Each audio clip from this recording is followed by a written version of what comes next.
Almanya الباجار دوسلدورفش بو پشگیری عفرین کنسرتک هات ساز کرن.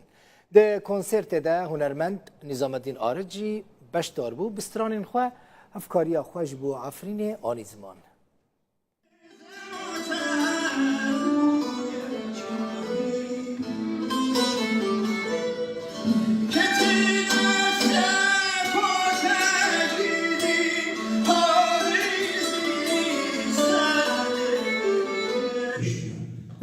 كلاكا كونسرتي وكاكو هون دبينن هجمارك جا رسام كرد ين روج آوای کردستان تابلوين خوال سر صحنه ستيجي دانينه يك جوان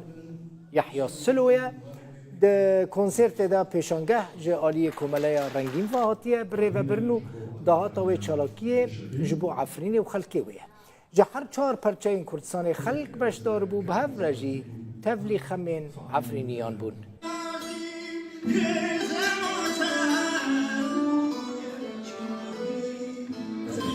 ناوی رنگ آرت از او تحت فضال ابني هنرمند يوسف بكر أو يحيى سلو أمن درب مامستا نظام الدين آرج وك شبك بهابرا منابر أورجانيزكريا جبو علي كاريا بعفرينة كونسر و بشنگه مطورة أما جاما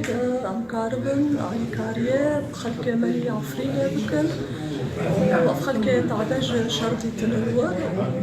وأمريكا خبكين